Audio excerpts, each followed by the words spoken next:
Hello, I'm Fred from Vital Seeds, and in this video I'm going to show you how to harvest and process lettuce seed. These are lettuce plants here. They were sown in February. Lettuce needs quite a long season to produce seeds. So these plants were sown in February. The variety is called Maureen. It's a really great kind of little gem variety. And you can see the plants have flowered and set seeds. You can tell when the seeds are ripe because the seed heads produce these white fluffy papaces, they're called. And because lettuce seeds ripen over a long period of time, by the time the first seeds are ripe and would actually fall off the plant, the last ones are still ripening. So it's quite good to harvest in stages to make sure that you get the highest number of the best quality seeds. So the way we do this is when about 60% of the papaces have appeared on the plants, we bend over the heads of the lettuces and we shake them into a bucket to shake off any ripe seeds. And then 2 or 3 weeks later, once the rest of the seeds have ripened, we then cut the whole plants and put them in the polytunnel on a sheet to dry down for another 10 days or so. I'll just show you how this is done now. So these plants here have already had their seed heads shaken off once, but I'll show you now the technique how we do that. And we use one of these buckets, black kind of tub trug. I like to actually attach it to my belt because it means I can't drop it while I'm shaking the seed heads in, which has happened before. You have to be very careful because the flower stalks are very brittle, so if you bend them over too sharply, they will actually just snap off very easily. So you bend over the plant like this and shake off the seed heads into the bucket. And the good thing about this is that the ripest ones will fall off very easily, so you don't need to do it particularly hard, because if you do it too hard then you'll actually get seeds that aren't ripe yet. So that's how you do that. The second stage of harvesting the seeds is to cut the whole plants at the base and then leave them to dry down. So we leave them in the polytunnel, but you can leave them anywhere which is dry and airy basically. And it's much better to use something like loppers, which actually cut through the plant, rather than a sickle or something like that, which you end up kind of hitting the plant, and then because the seeds are so ripe, they will very easily shatter, which means falling to the ground. So the best thing is if you have loppers for this. Cut them right down at the base.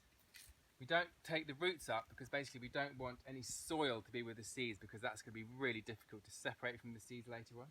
So we cut them at the base like this and hold the plant with one hand and then cut with the other.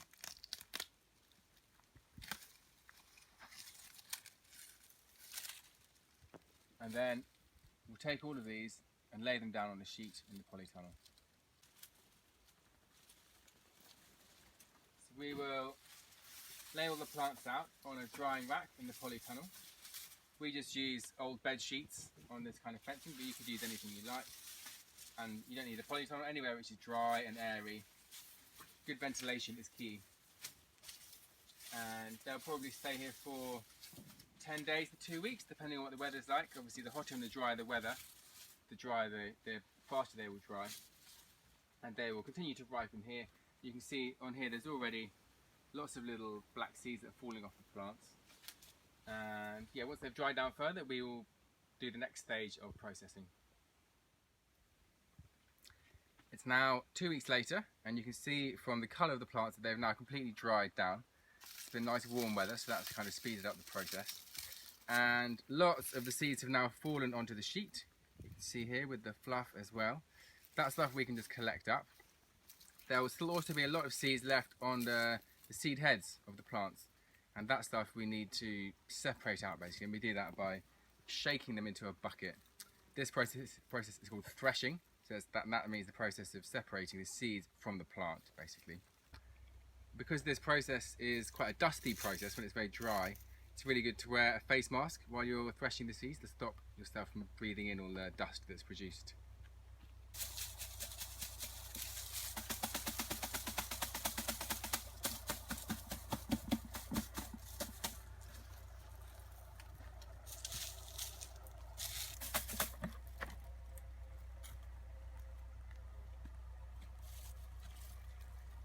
And if we look inside, we can see a mixture of, this is a black seeded variety, you can see the little black seeds.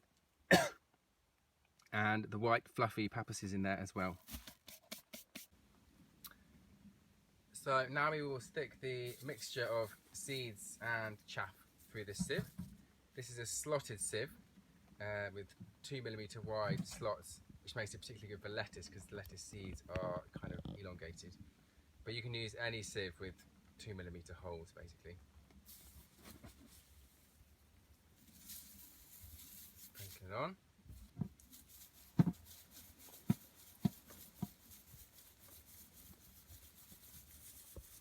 And what this will do is any particles which are the seeds or the same size as the seeds will go through the holes, and we'll be left with a mixture like this, which is a much finer mixture, and you can see the black seeds there mixed in with the white chaff, all like very fine powdery stuff. And then once we've done all that, that will then be winnowed, which is using the wind to separate the heavy seeds from the light chaff.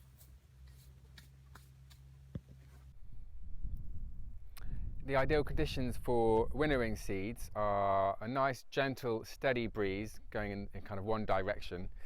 If it's too blustery, then your seeds can get blown around in the wind basically. So you want a nice, gentle, steady breeze.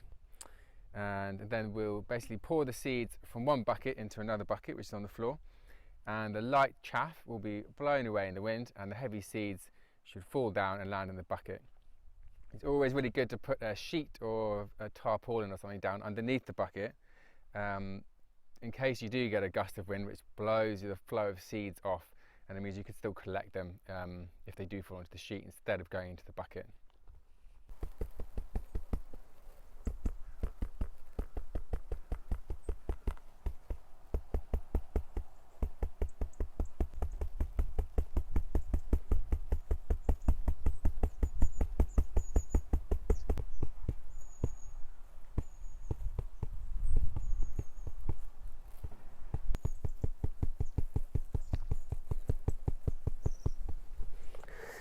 So here you go, you can see most of the chaff has been blown off, and this is it here on the sheet, and the heavy seeds have fallen down into the bucket.